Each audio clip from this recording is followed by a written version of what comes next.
ضروري.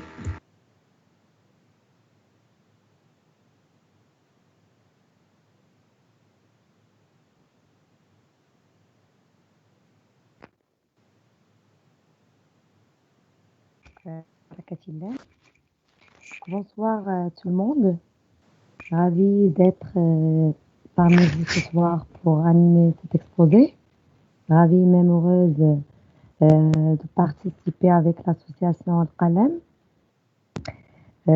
Cette association qui a vraiment montré, avec son travail ponctuel et sérieux, qu'elle est au service des enseignants et à leur formation continue.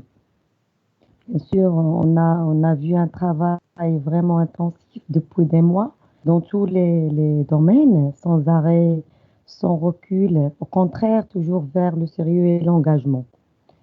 Permettez-moi de présenter M. Mohamed Bougarn, l'inspecteur qui va encadrer cet exposé.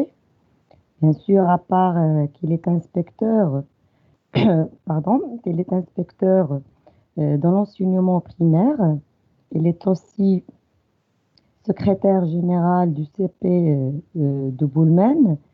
Il est aussi directeur de l'annexe du CRMEF et membre du bureau de l'Association marocaine des chercheurs aux didactiques du français. Thème, bien sûr, et sujet qui suscite notre intérêt pour cette soirée. Devant moi, un CV très chargé de M. Bougarn, mais ce qui sera évidemment le plus riche, Inch'Allah, c'est son intervention de ce soir. Donc, avant de donner la parole à M. Bougarn, permettez-moi, pour mieux organiser cette intervention, pour les participants qui veulent et qui ont des questions, ils peuvent la poser sur la barre de discussion. Je vais noter et collecter les questions. Évidemment, pour ceux qui veulent intervenir directement, on va leur donner la parole à la fin. Donc maintenant, je cède la parole à M. Bougarn. À vous la parole, monsieur. Bonsoir tout le monde.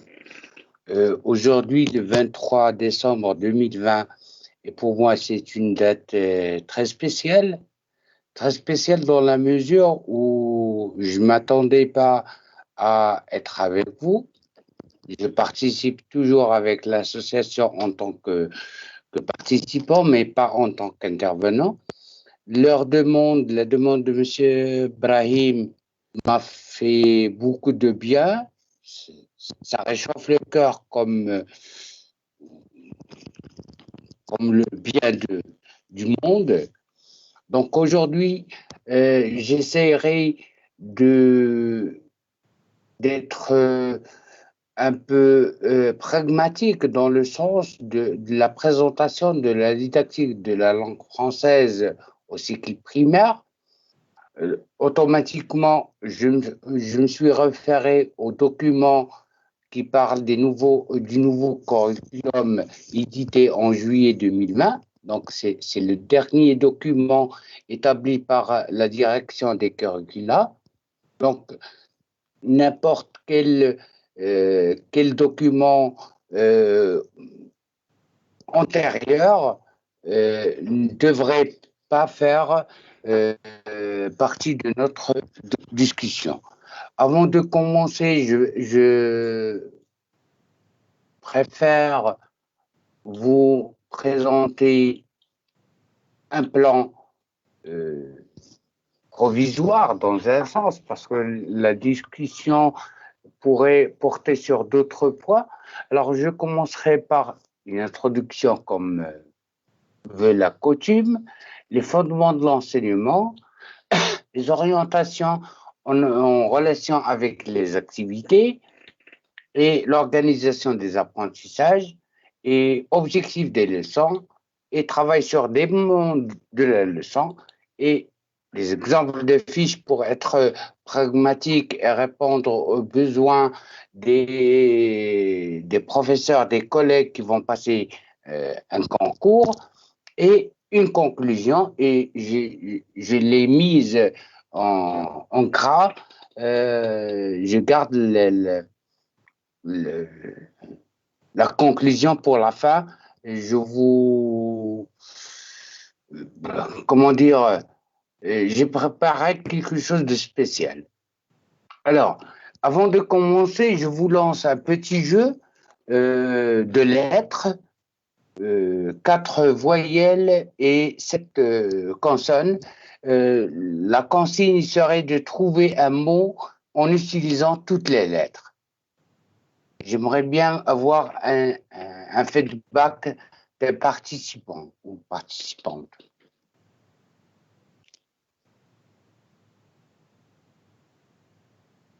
Oui, c'est Aziz?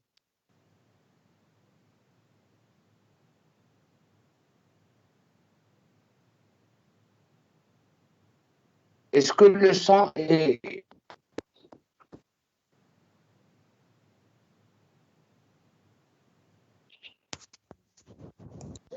Oui.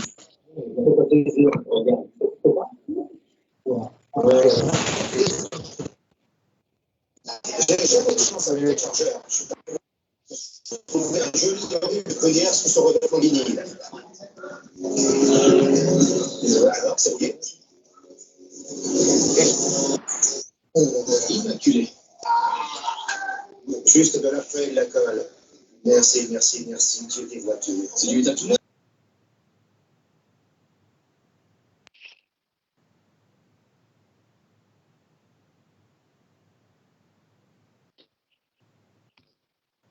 Madame Sana,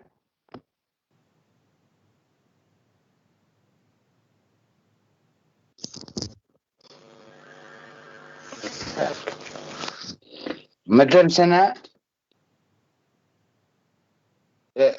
d'accord, parce que j'ai attendu un feedback, j'ai rien reçu, donc tant mieux. Donc le mot recherché, c'était compétence. Et parmi les nouveautés du curriculum de la langue française, de l'enseignement apprentissage de la langue française, c'est l'approche par compétence. On discutera tout à l'heure sur d'autres petites choses concernant les nouveautés de l'enseignement de la langue française, mais le pilier du changement, c'est l'approche par compétence. Et quand on parle de compétences, à mon avis, il y a 4 piliers de cette compétence. Une compétence, il y en a une seule pour chaque année. Le premier pilier, c'est la compréhension de l'oral. Donc, normalement, c'est la première marche des apprentissages de la langue française sur laquelle on devrait se centrer et centrer notre travail et le travail des élèves sur cette compréhension de l'oral. Elle commence par l'écoute, donc, et là, on pourrait se poser la question combien de temps on réserve à cette écoute? Est-ce qu'on met cet élève dans la situation d'écoute, écouter la langue française, dans la mesure où on va lui permettre de comprendre cet oral?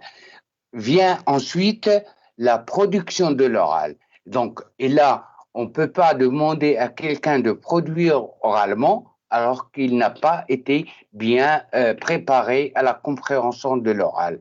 À titre d'exemple, si je vous demande de produire oralement un petit message en chinois, alors que vous ne comprenez pas le chinois, ça serait une mission impossible.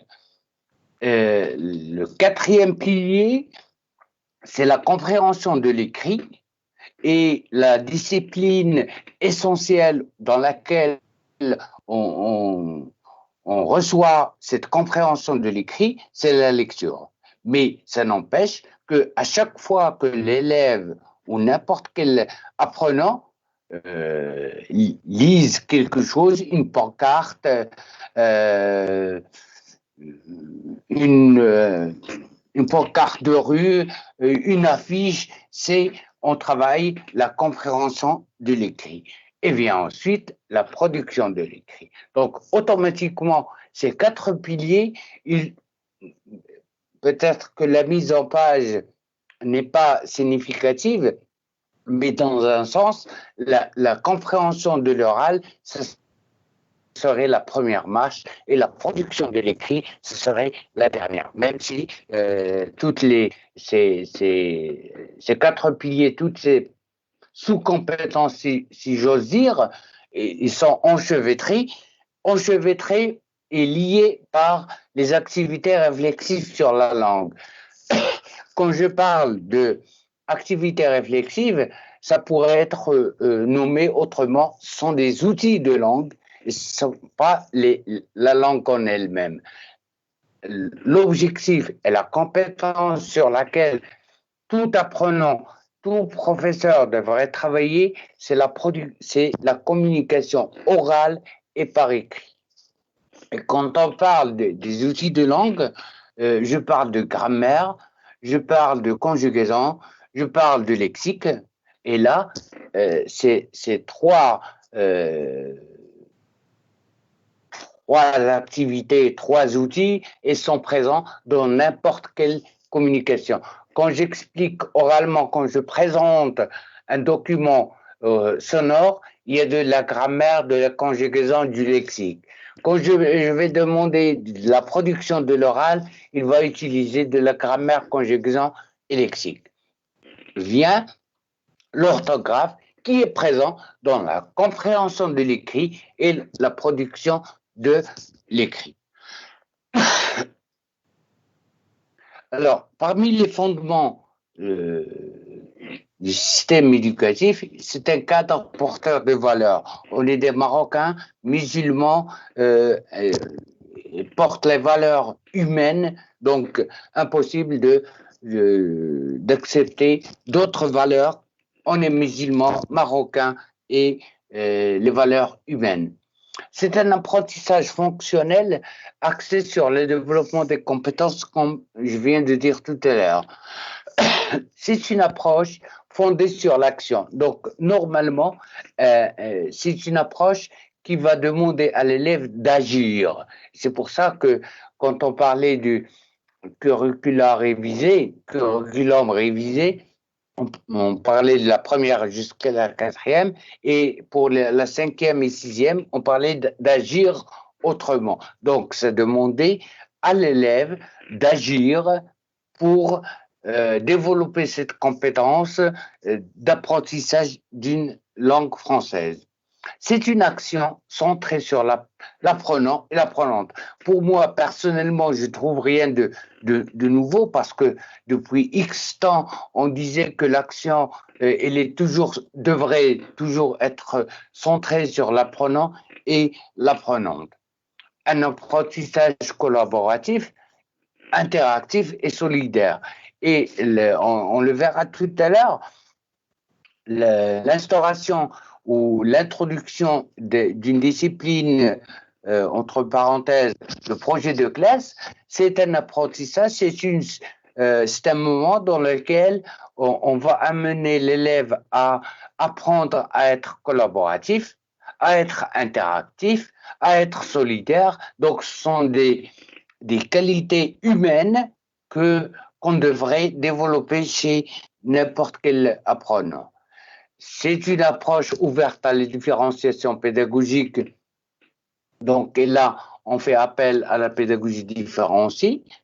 Et c'est un sujet qui mérite une autre réunion, une autre rencontre pour amener les collègues à mettre en pratique la différenciation pédagogique.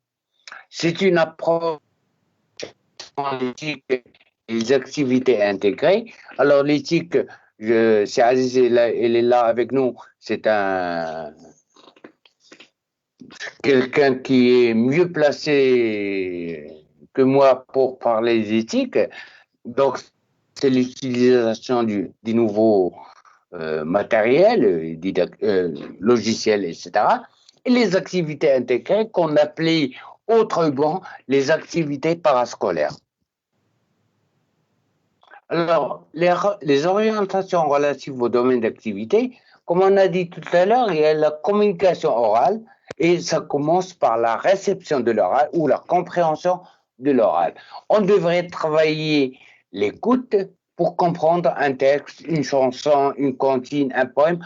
En tout cas, c'est un outil sonore. On amène les élèves à faire fonctionner leurs oreilles, l'écoute plutôt, parce que entendre, c'est pas écouter, amener les enfants à écouter pour comprendre un texte sonore tel qu'il soit. La communication orale, et là, le deuxième volet de la communication orale, c'est la production de l'oral. On inspire à faire acquérir des stratégies de prise de parole, à utiliser un langage approprié en utilisant les gestes, les mimiques et tout le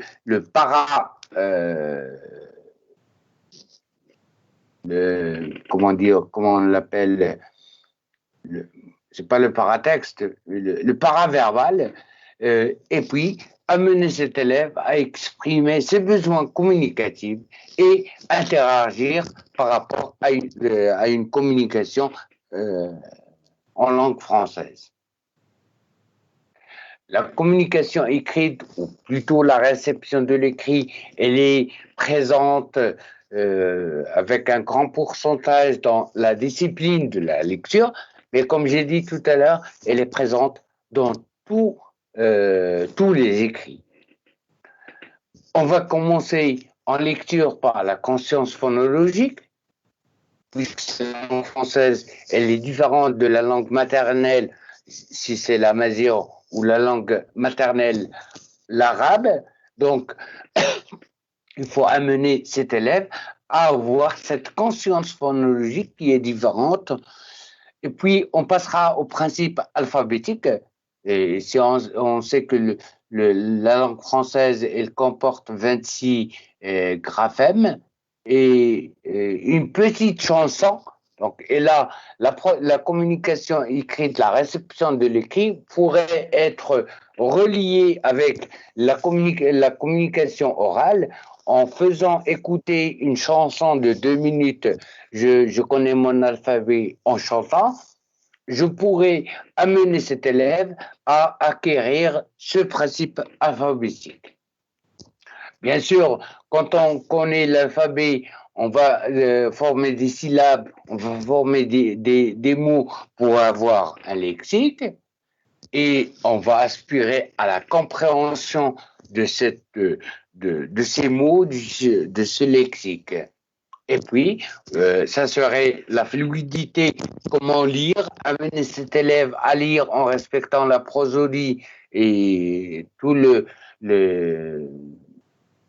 la beauté de la langue française.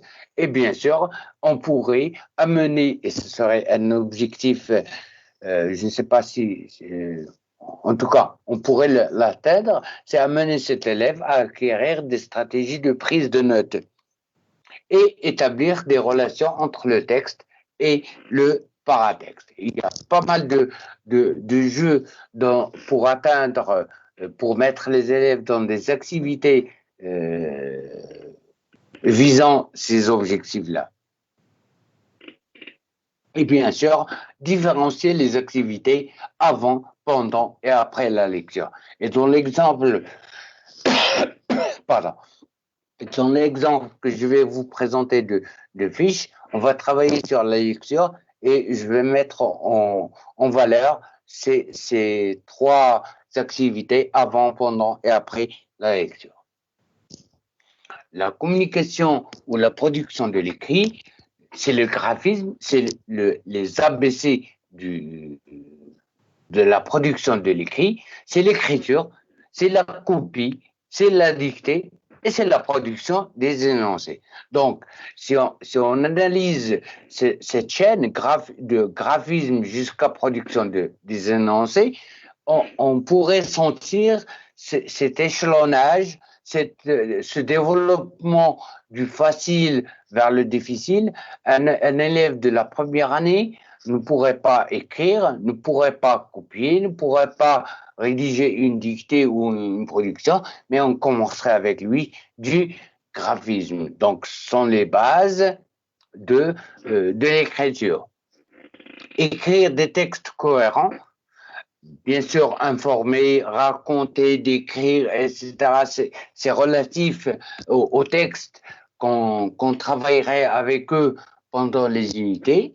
Donner son avis, c'est un objectif qui devrait être présent à chaque moment d'apprentissage. Donner l'avis, donner cette possibilité à l'élève de donner son avis par rapport à l'enseignement, par rapport à l'idée, par rapport.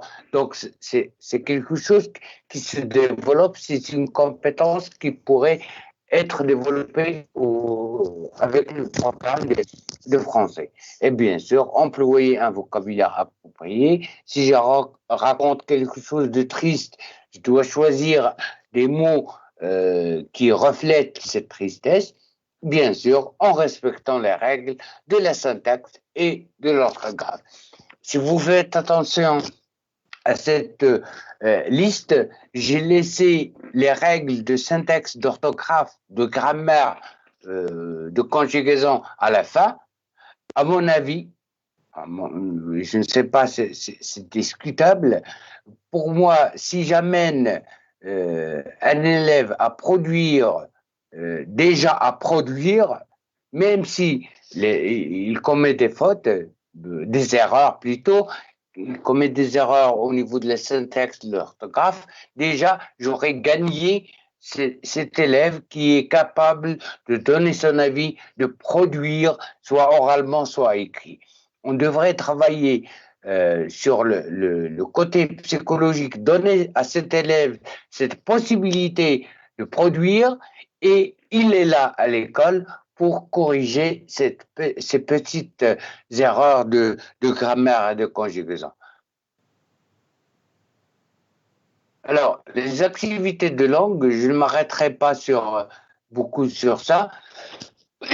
Alors, pour la langue, pour la première, deuxième et troisième année, il y a les règles, elles sont toujours présentes parce qu'on utilise la langue française, mais à l'école, il n'y a pas eu un moment réservé à ces matières. Et ces règles, ils ne sont pas explicites.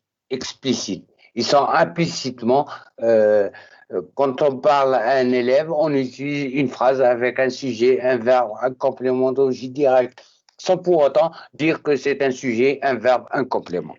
Pour les 3 dernières années, 4e, 5e, 6e, ils sont là, on les sent présentes dans les matières, dans la programmation hebdomadaire, mais ça n'empêche que l'objectif, c'est d'amener cet élève, d'approcher les faits de langue pour sentir leur utilité.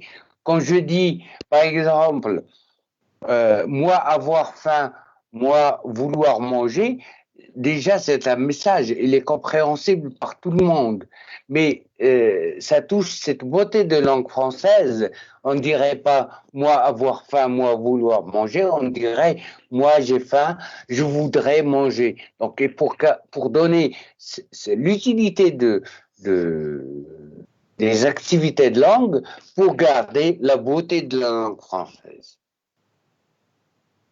Alors, parmi les nouveautés du programme ou du curriculum, c'est le projet de classe, qu'on a appelé projet de classe, mais à mon avis, c'est un projet d'unité, et c'est une chose en arabe qui a été placé, c'est un projet d'unité, parce que il est relatif à l'unité, il est très, très lié à l'unité. Donc, les élèves dans le projet de classe, ils seront amenés à réaliser un projet lié à la sous-compétence à développer par le thème. Et il prévoit 5 séances, une séance chaque semaine. La première semaine serait pour le choix du projet et l'intitulé du projet présenté dans les manuels n'est qu'à titre indicatif. Donc l'enseignant pourrait, avec ses élèves, choisir un projet sur lequel ils vont travailler qui est en relation avec le thème sur lequel on travaille. Les 3 séances, c'est-à-dire les 3 semaines, c'est la réalisation du projet. Et c'est un moment dans lequel on va enrichir les compétences communicatives. Donc, on va amener l'élève à discuter avec ses camarades, à discuter avec son professeur, à développer des compétences en lecture, à développer des compétences en écrit, à développer son argumentation, à donner son avis. Donc, il y a sont des situations, des moments dans lesquels les situations d'apprentissage seraient très riches.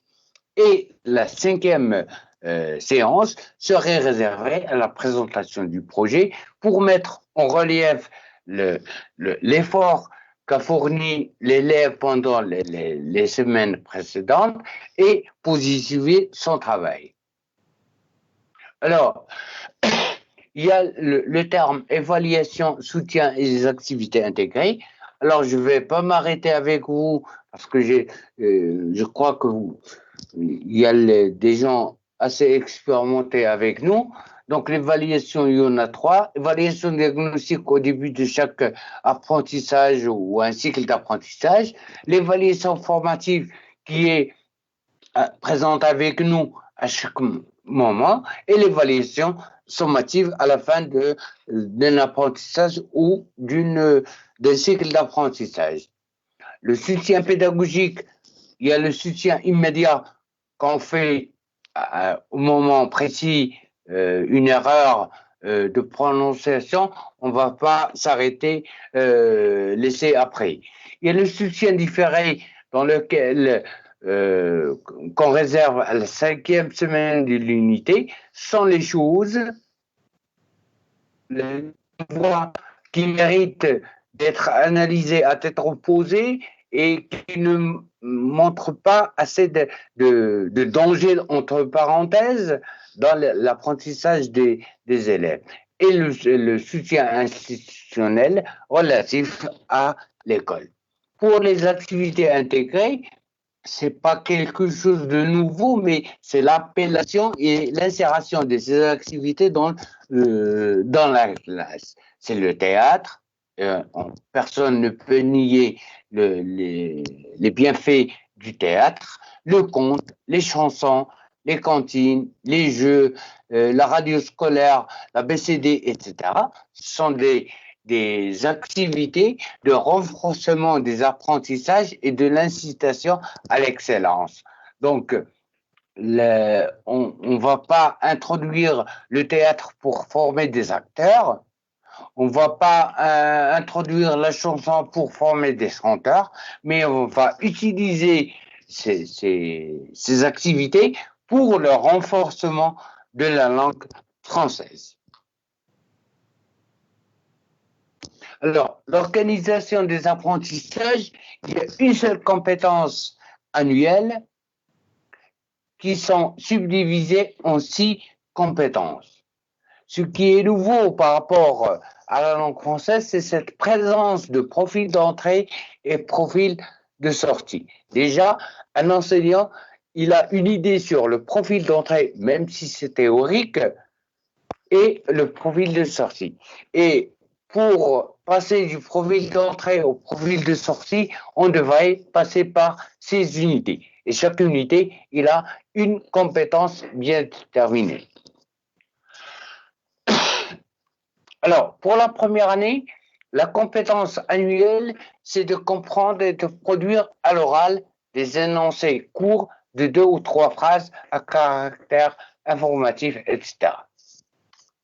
Et de reconnaître et produire des tracés de différentes formes. Donc, automatiquement, en analysant ce texte de compétences, on va sentir qu'en première année, l'oral, il est dominant, je dirais, à 90%.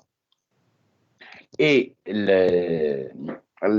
la planification hebdomadaire prévoit des activités orales, des comptines et des chants, donc c'est de l'oral. On va travailler l'écoute et du graphisme. Graphisme, c'est le gribouillage avec les formes, les rangs, les tracés, un trait vertical, un trait horizontal, etc. Pour la deuxième année, comprendre et produire oralement des énoncés courts et lire des syllabes. Donc déjà, il y a une certaine différence. Lire des syllabes, ça sous-entend qu'il y aurait des séances de lecture, de présentation de phonèmes pour pouvoir, à la fin de l'année, de lire des syllabes, des mots et des phrases simples. Et de la copie. Alors, la planification hebdomadaire, elle prévoit des activités orales, de la lecture, comme on a dit, et de la copie dictée à la fin de l'année. Pour la troisième année, comprendre et produire oralement des énoncés courts, lire des textes courts. Donc déjà, il y a un développement de cette compétence, aller du plus facile au difficile.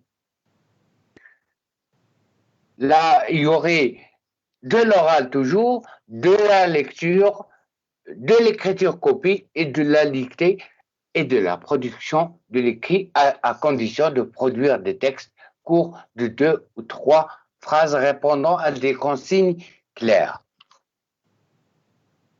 Pour la quatrième année, lire des textes courts à caractère informatif, descriptif, etc.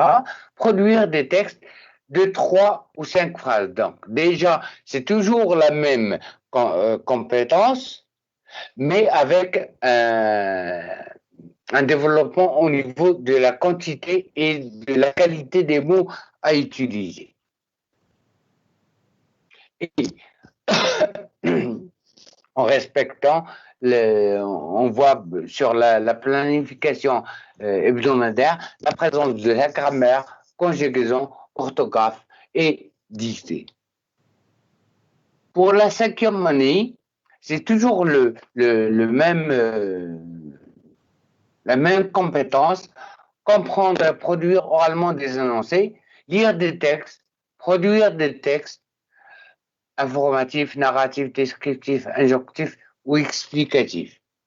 C'est toujours la même chose, même si l'oral, il a changé de nom, communication et art de langage, mais c'est toujours une action, une activité de l'oral. Pour la sixième année, la seule chose différente par rapport à la cinquième année, c'est l'introduction du texte argumentatif. Amener l'élève de la sixième année, avant de sortir du cycle primaire, à être capable d'argumenter son choix, etc. Alors, la planification hebdomadaire, elle n'est pas différente. Alors, j'arrive à un point des objectifs de la leçon. Alors, on a vu le premier palier, c'est la compréhension orale.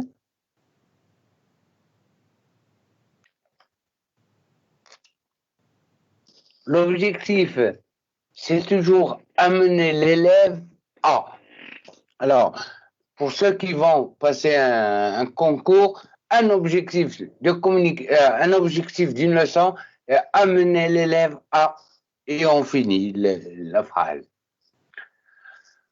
À écouter attentivement autrui, à comprendre le sens d'un énoncé entendu, à restituer un énoncé entendu, à reconnaître les sons et leurs traits distinctifs, à décomposer, etc. Donc, ce sont des objectifs qui sont relatifs à la compréhension de l'oral. Quand le maître ou n'importe quelle personne parle, que fait l'élève? Quel est l'objectif sur lequel on devrait travailler? La production de l'oral, c'est toujours amener l'élève à dire de mémoire des comptines, et on l'a vu sur la planification hebdomadaire de la première année, on va leur présenter des comptines, des chansons. Donc, on va amener l'élève à comprendre oralement et à produire oralement. Et la production ne serait pas la création, mais la mémorisation et la restitution d'un message déjà entendu. Alors, associer le verbal au non-verbal, donc ce sont là des objectifs relatifs à la production de l'oral. Pour la compréhension de l'écrit, c'est toujours amener l'élève à identifier les phonèmes et les graphies qui leur correspondent, et ce serait le programme de la deuxième année. La discrimination, l'identification et la lecture des phonèmes et des syllabes, l'oralisation oraliser correctement un texte et donner son avis sur un texte lu, et ce serait un objectif de la compréhension de l'écrit en sixième année. Pour la production de l'écrit, c'est pratiquer des activités graphiques, c'est ce qu'on a vu en première année, le graphisme, copier sans erreur, écrire correctement, donc c'est la dictée, reconstituer et construire des phrases, c'est le début de la production, et le dernier palier serait la production par écrit des phrases simples à partir de supports, soit iconiques ou graphiques. Une récapitulation des séances au primaire. L'oral, en première année, on a 2 séances d'oral, 2 séances de poésie, et c'est réservé au chant. Donc, on pourrait dire que c'est aussi de l'oral, et une séance de graphisme et une séance de projet de classe. Ça fait 6 séances pour 4 heures. Pour la deuxième année, l'oral, il est présent avec 4 séances par semaine et 2 séances pour la lecture et une seule séance pour la poésie, l'écriture, projet de production d'écrit, projet de classe et l'introduction de la dictée. Et 5 heures avec 11 séances. Pour la troisième année, il y a autant de séances pour l'oral que de lecture, avec 2 séances d'écriture et une séance pour les autres matières, avec 14 séances de 6 heures. À partir de la quatrième année, on va trouver la grammaire, conjugaison, orthographe, mais bien sûr, on ne va pas travailler l'écriture, avec 14-12 séances, ce qui nous fait 6 heures par niveau. À votre avis, quel effet vous fait cette image? C'est Aziz, je veux un feedback.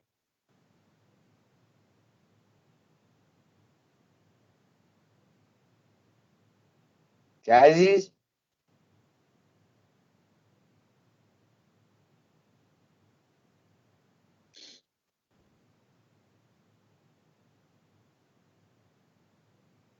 Madame Sen? Oui, j'attends une personne qui pourrait me dire comment lire cette image.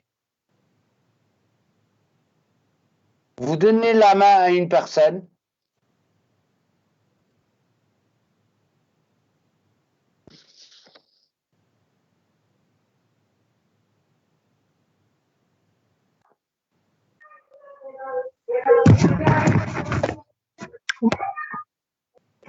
Bonsoir. Bonsoir. Ça Alors, signifie quelle est cette histoire, cette image? ça signifie, je crois, que ça signifie la progression de l'enseignement de français. Merci. Merci, monsieur. Alors, déjà, vous êtes dans la même visée, on est sur la même zone des choses. À mon avis, les marches de cet escalier représentent le cursus ou le processus de développement de la compétence de la langue française. Un élève qui se place aux premières marches ne pourrait pas sauter les 3 marches et atteindre la 4e. Donc, il y a un processus à respecter, à travailler dessus pour amener cet élève à monter cet escalier d'une façon plus à l'aise et d'une façon plus fluide. Alors, on arrive au travail sur les mouvements de la leçon. À mon avis, chaque apprentissage, quel qu'il soit, respecte les 4 moments, à savoir l'observation et découverte. Cette observation et découverte, elle a comme objectif de faire observer un support sur l'activité pour le faire appréhender de manière globale en vue d'en faire dégager quelques hypothèses de sens. Ça pourrait être des hypothèses, mais on a besoin d'observer un support, un corpus sur lequel on va travailler. On pourrait le trouver à l'oral, en lecture et en outil de langue. On va me dire, monsieur, à l'oral, on n'observe pas. Mais observer, ça deviendrait écouter. Donc, j'observe en écoutant. On ne va pas lier observation au sens de la vue, mais on observe, soit on écoute, soit on regarde. Donc, pour découvrir. Le deuxième moment, c'est la compréhension et la conceptualisation. Donc, j'ai observé quelque chose de nouveau, j'essaie d'avoir une idée globale, donc automatiquement, j'arrive au moment de la compréhension et de la conceptualisation. On ne peut pas conceptualiser quelque chose sans pour autant la comprendre. Donc, c'est un moment dans lequel je vais amener les enfants ou les élèves à réfléchir, à les faire interagir, parce que ça fait partie des objectifs, par rapport soit aux hypothèses, soit aux idées, soit aux représentations formulées en observation, pour les corriger, pour construire un concept nouveau ou le concept du jour et le valider. Et c'est toujours présent en oral, lecture et outils de langue. Le troisième moment, c'est l'application et le transfert. Automatiquement, essayer de comprendre cette construction. J'observe quelque chose de nouveau, je le comprends, je le conceptualise, je dois m'appliquer et transférer ce savoir dans d'autres situations.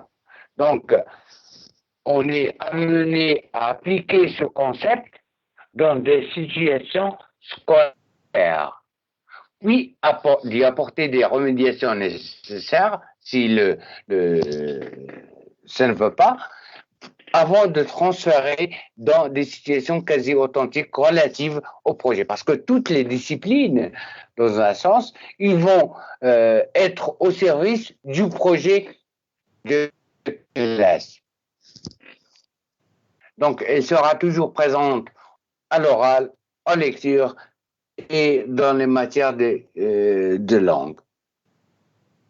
Le dernier moment, c'est l'évaluation et remédiation. et je ne sais pas pourquoi il y a toujours remédiation, il n'y a pas enrichissement, parce qu'il y a pas mal d'élèves qui sont très bons, donc je peux évaluer et enrichir. Quand je prends évaluation et remédiation, il y a toujours une nuance que j'ai un jugement que les résultats seront négatifs. Alors, c'est un moment pour évaluer le degré de compréhension et de maîtrise des savoirs proposés. Bien sûr, j'évalue à l'oral, j'évalue en lecture et j'évalue en outil de langue. Je vais essayer de récapituler.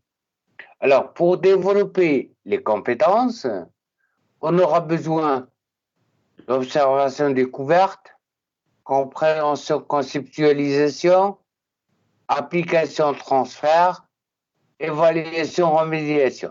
C'est la première leçon. Deuxième, troisième, etc. Alors, une petite participation personnelle, un découpage de l'horaire, c'est je donne 10% pour l'observation, 30% pour la compréhension et 45% pour l'application transfert et 15% du temps pour l'évaluation et remédiation. Un petit exemple, une leçon de 60 minutes, je vais réserver 6 minutes pour le premier moment, 15 minutes pour le deuxième, 27 minutes pour l'application transfert et 12 minutes pour l'évaluation et remédiation. Bien sûr, c'est à titre indicatif, une minute de moins, une minute de plus, ça ne fait de mal à personne. Alors, un exemple de fiche pédagogique. Alors, tout d'abord, j'ai tenu proposer une petite introduction, ça veut dire une fiche pédagogique. C'est une représentation formalisée d'une situation pédagogique à venir. Donc, il va permettre à l'enseignant de réfléchir en amont à la stratégie d'enseignement-apprentissage qu'il souhaite mettre en œuvre dans sa classe. Donc, il s'agit de penser concrètement, bien sûr, dans le cadre des contraintes, de l'espace, du temps, du matériel, du niveau des élèves, etc., à l'articulation entre les trois acteurs de chaque situation pédagogique, à savoir les élèves, l'enseignant et le savoir scolaire de référence. Donc, ces trois piliers, ils sont toujours présents, et si l'un d'eux a des difficultés, automatiquement, la situation pédagogique ne serait pas une réussite. Puisque c'est une représentation, cette fiche, elle projette une image idéale, ce qu'on trouve sur le guide du maître. Donc, ce sont des situations, une image idéale de la situation qu'on voudrait, qu'on souhaite créer, ou bien qu'on s'est imaginé avoir créé. Donc, mais il faut toujours garder à l'esprit que la réalité, elle échappe toujours à ce qui a été prévu, à ce qu'on a perçu. De même, l'expérience des élèves ne peut être différente de celle du professeur. Donc il convient de ne pas donner à la fiche pédagogique plus de pouvoir qu'il n'en a sur la réalité. Donc, automatiquement, c'est une image idéale préparée à l'avance pour une situation qu'on voudrait créer, et là interviennent pas mal de paramètres qui pourraient sans doute ne pas permettre de réussir à 100%. C'est pas la fin du monde, donc il faut pas s'en vouloir. Ça ne pourrait pas être une fatalité. Une leçon préparée ne sera jamais atteinte à 100%. L'objectif ne sera jamais atteint à 100%. Il faut réfléchir sur les raisons sur lesquelles pourrait intervenir l'enseignant. Donc, il y aura toujours un écart entre le prévu et l'atteint, entre le perçu et la réalité. Quelques petits conseils, si vous me permettez. Donc, il faut penser à situer les activités proposées dans un contexte significatif et motivant pour l'apprenant. Si la situation proposée ou l'activité proposée pour l'élève ne représente rien ou n'est pas motivante, automatiquement, l'objectif sera touché. Ce sont les activités intellectuelles de l'apprenant qui permettent de transformer l'information rencontrée en connaissances nouvelles. C'est pour ça que je demande aux enseignants de la langue française, surtout en lecture, de ne pas parler en arabe, ne pas expliquer en arabe. Parce que l'objectif, c'est l'activité intellectuelle demandée à l'élève. Si on explique en arabe, on est sûr que l'élève comprenne le sens, donc on atteint l'objectif immédiat, mais on le prive de ce travail intellectuel, de cette activité intellectuelle qui va lui permettre d'apprendre d'autres choses en se basant sur ses acquis. Il faut aider les élèves à évaluer leur apprentissage. Donc, l'auto-évaluation, se reconnaître, se valoriser pourrait être un élément déclencheur de la motivation de l'apprentissage de la langue française. Donc, l'évaluation, elle doit toujours porter sur des objectifs explicitement visés par l'activité. Bien sûr, il faut créer des situations de réinvestissement permettant à l'apprenant d'utiliser le nouveau savoir dans différentes situations. C'est parmi les nouveaux points qu'a apporté l'approche par compétence, contrairement à la PPO, la pédagogie par objectif, dans laquelle on visait les objectifs et on se disait, en sortant de l'école, l'élève va être capable d'utiliser ses savoirs. Mais l'approche par compétence nous amène à créer des situations de réinvestissement qui vont permettre le développement de la compétence. Alors, la fiche, il y a toujours une en tête. J'ai choisi par hasard la lecture. Le thème, c'est l'unité 2, je crois, en 6e année. L'alimentation et la santé. Donc, il y a une matière, une discipline qui trouve sa place dans un thème, dans une unité, qui a un titre, qui a une durée. Par exemple, la lecture, il y a 2 séances de 30 minutes et une troisième de 25.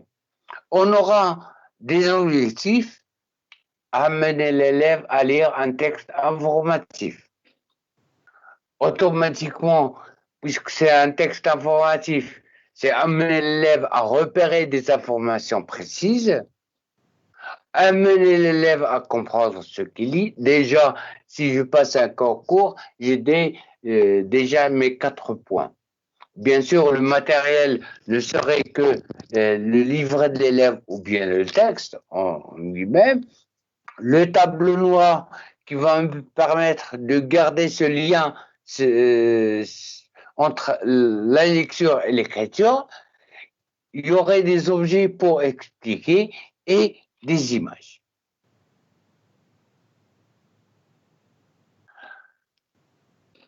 On vient pour la fiche. Alors, j'ai prévu 5 colonnes. Je ne parle pas de la première, je vais parler du moment de la leçon. Alors, la leçon, observation et découverte. Comme étape on va commencer par une mise en situation et en lecture, on aime l'appeler approche de lecture,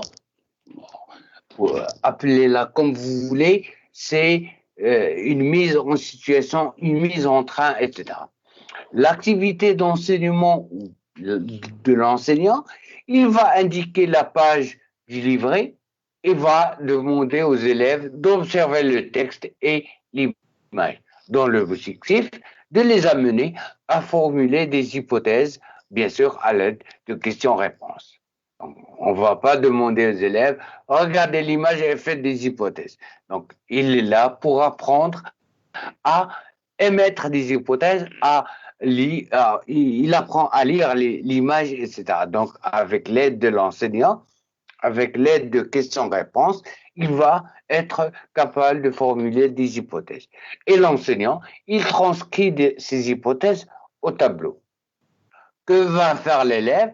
Il observe le texte et la photo ou l'image et formule des hypothèses à l'aide des questions posées. Donc, pour les gens qui vont passer le concours, allez horizontalement. Chaque étape, qu'est-ce qu'il fait l'enseignant? Et automatiquement, la dernière de l'élève, il va être rempli en elle-même dans un sens. Je propose, je ne sais pas, je vais profiter de la présence des inspecteurs avec nous aujourd'hui pour donner leur avis. Je prévois une lecture magistrale 1, et c'est toujours dans le moment d'observation découverte, il va faire écouter le texte, bien sûr les livres fermés, dans l'objectif de écouter un texte oral.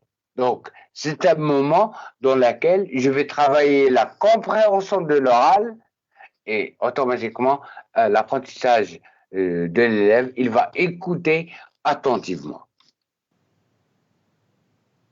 Et c'est pour ça que là, on va l'appeler avant lecture. Donc, pendant ces deux étapes, pendant ce moment, l'élève n'a pas encore lu le texte.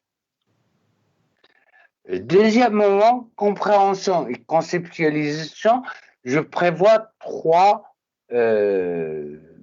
en face de moi, trois étapes. Donc, après la lecture magistrale, j'amène les élèves à lire silencieusement. Donc, le maître, il invite les élèves à lire silencieusement le texte pour répondre aux questions. Bien sûr, l'enseignant, il devrait préparer une batterie de questions pour les habituer à prendre des notes, à prendre des indices, à faire une lecture d'adulte, puisque c'est la lecture silencieuse. La lecture magistrale 2, il va faire écouter le texte, maintenant les livres ouverts, pour les amener à s'imprégner d'un modèle. Lecture magistrale devrait être un modèle pour eux. Alors, l'élève, qu'est-ce qu'il va faire? Il écoute le texte et suit sur le livre. Donc, déjà, deux situations différentes, on va du plus facile au plus difficile. Concernant les lectures individuelles, ce n'est pas une étape en elle-même. Les lectures individuelles seront intercalées par d'autres activités qu'on verra tout à l'heure. On ne va pas faire lire toute la classe et passer à autre chose. Donc, on va inviter les élèves à lire individuellement le texte, bien sûr, pour répondre à diverses questions. Donc, dans l'objectif de construire le sens, de veiller au respect de la prosodie. Donc, qu'est-ce qu'il va faire l'élève pendant cette étape? Il lit le texte, il se corrige, ou bien il corrige à son camarade. Et là, on est pendant la lecture. Donc, l'élève, il a commencé à lire le texte. C'est toujours dans la compréhension et conceptualisation, il y a des questions de compréhension. Il invite les élèves à répondre aux diverses questions. Dans un manuel des apprentissages, je crois, il y a des rubriques je lis, je comprends, je lis, j'écris, je m'évalue, etc. Donc, l'objectif des questions de compréhension, c'est comprendre le sens du texte, mais dans le sens où il va découvrir les caractéristiques d'un texte informatif. Le moment suivant, c'est l'application de transfert, où il y a dans l'explication, il les amène à découvrir le sens des mots clés, difficiles en utilisant des objets concrets, d'images, du dictionnaire, d'un portable, de toutes toutes les choses qui pourraient amener l'élève à développer certaines compétences. Donc, mais à condition que cette explication, l'élève devrait réutiliser ce lexique dans un autre contexte, bien sûr dans des phrases de... Bien sûr, les questions pourraient être de langue ou de production de l'écrit. J'ai dit tout à l'heure, il faut garder ce lien entre la lecture et l'écriture. On lit pour apprendre à écrire. Donc, il invite les élèves à répondre aux questions de langue. On va sentir l'utilité de la grammaire pour comprendre telle ou telle notion de lecture. Et bien sûr, là, on est toujours pendant la lecture. L'évaluation remédiation, là, je propose deux moments. Donc, le travail en classe, il invite les élèves à répondre aux questions, les faire réagir au texte lu. Et bien sûr, l'élève, il va répondre aux questions, il s'exprime librement, il participe oralement, donc il écoute, il interagit, etc. Et je prévois de proposer un travail domicile, un exercice à trous, transformation de texte, essayer d'écrire un texte à visée informative, etc. Donc, automatiquement, proposer un travail à domicile qui pourrait développer, participer au développement de cette compétence. Et là, on est après la lecture. Donc, on a fini de lire le texte et on a des activités qu'on pourrait proposer aux élèves, soit en classe, ce seraient des activités scolaires, soit des activités à faire à la maison.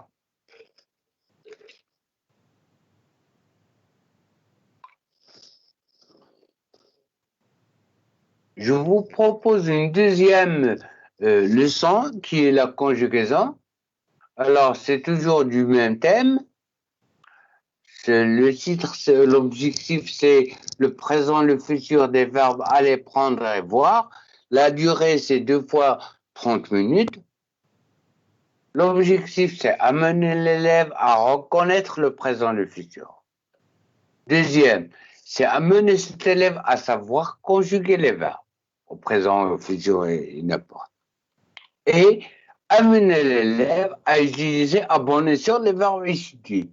Le problème dont souffrent la plupart des enseignants ou de l'école marocaine, c'est qu'on a des élèves qui reconnaissent le présent, qui savent conjuguer je mange, tu manges, etc.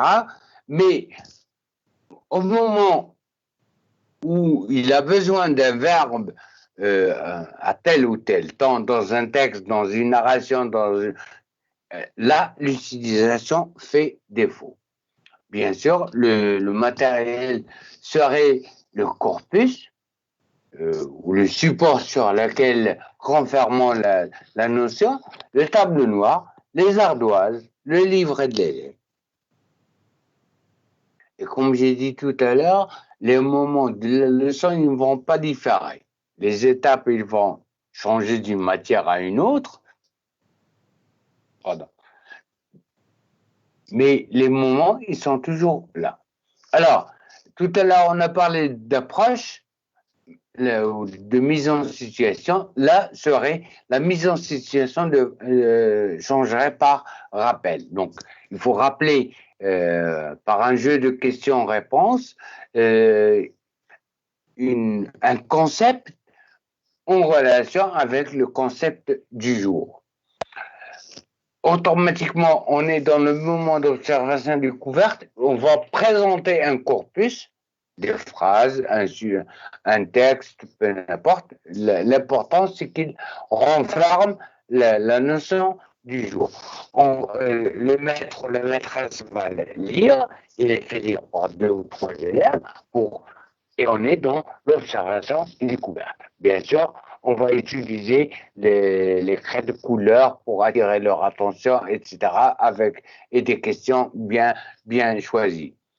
Le deuxième moment, c'est l'explication, la conceptualisation, c'est le travail sur la notion, bien sûr, dans l'objectif d'élaborer une règle.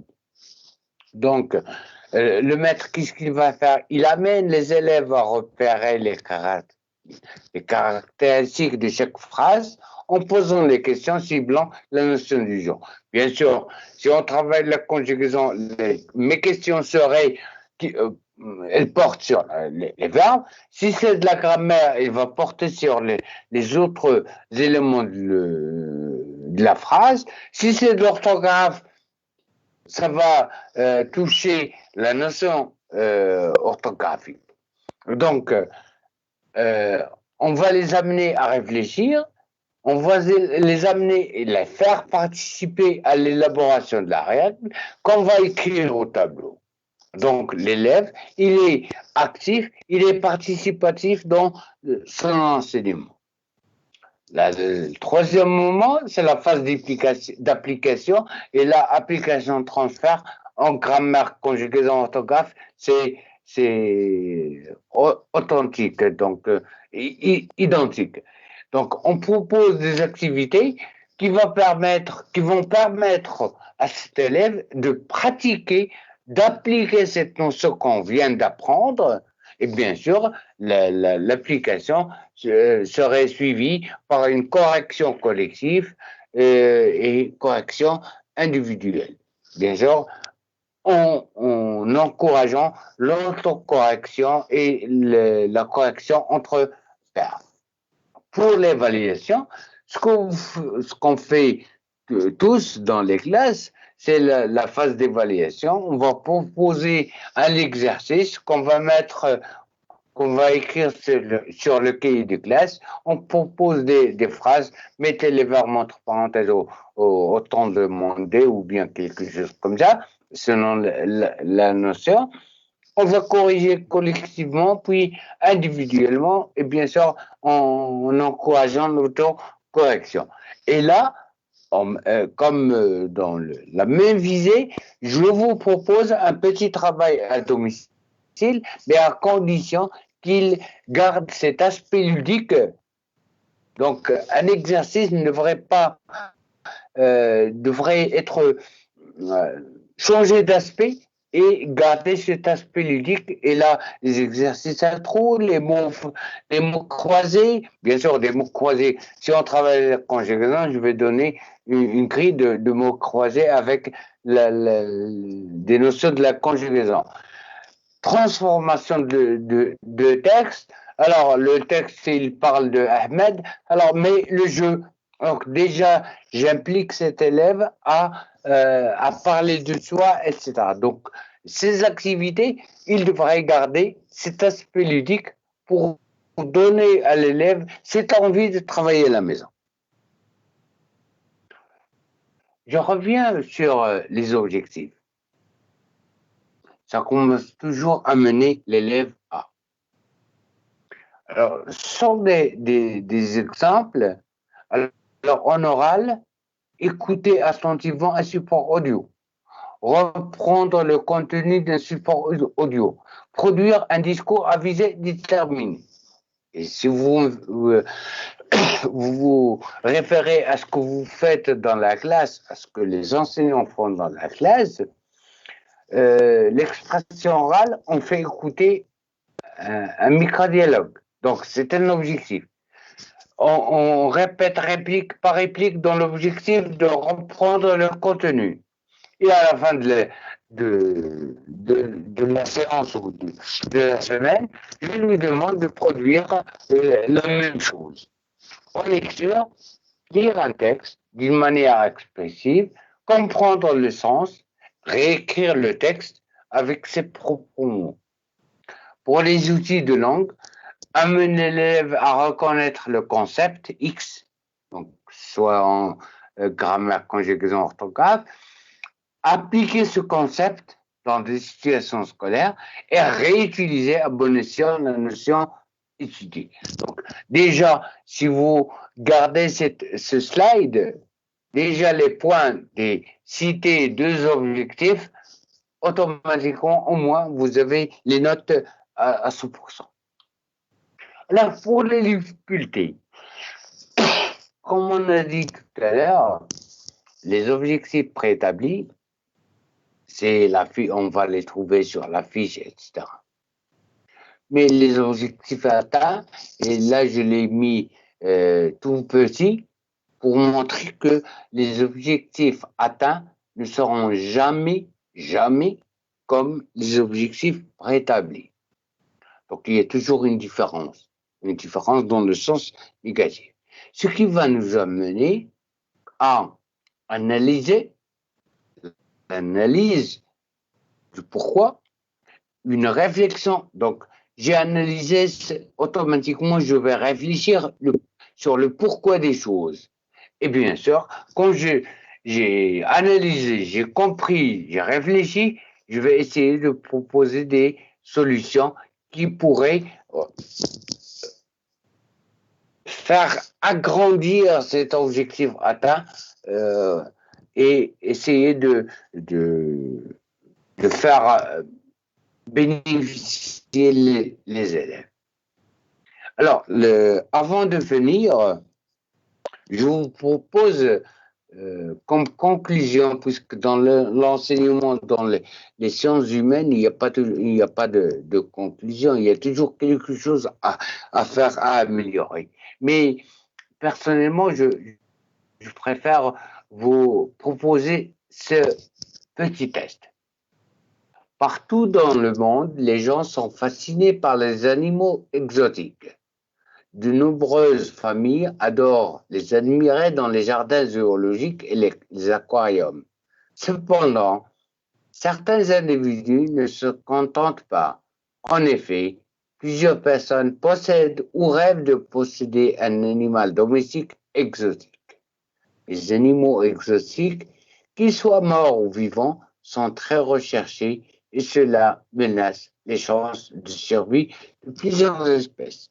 Alors, ce petit texte, je l'ai aimé, je vous le propose comme support d'un examen.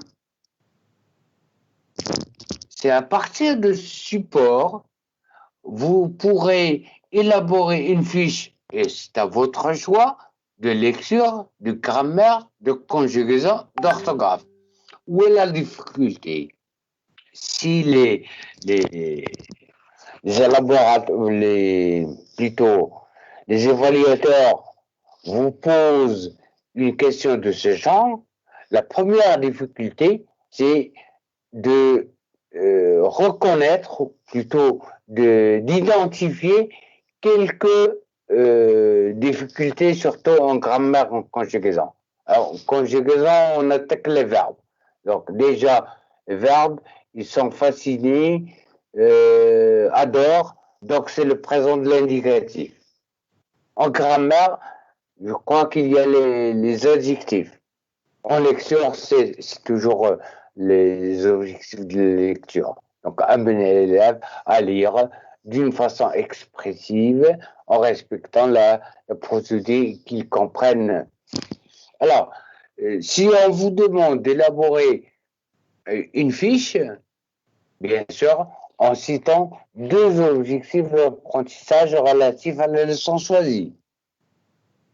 Élaborer un questionnement adéquat. Bien sûr, les questions que je pourrais planifier pour la grammaire ne seraient pas comme la lecture et citer 3 difficultés auxquelles les élèves sont affrontés et proposer pour chacune d'elles ou pour chaque activité une remédiation appropriée. Et là, un petit conseil, si on vous donne cette question, essayez de la planifier sous forme d'un petit tableau. Première difficulté, en face d'elle, la solution que vous proposez en classe. N'essayez pas de répondre avec des termes d'un manuel, mais faites savoir ce que vous faites dans la classe. Un élève qui a une difficulté en lecture, vous ne restez pas les bras croisés. Donc, vous proposez des activités, écrivez-les. Alors, Mohamed Bougan vous remercie pour votre attention et vous offre un bouquet de fleurs. Mes coordonnées, ils sont là. Mohamed Bougan, Talim.ma. Et sur Facebook, Bougan Mohamed Inspecteur. Merci à vous.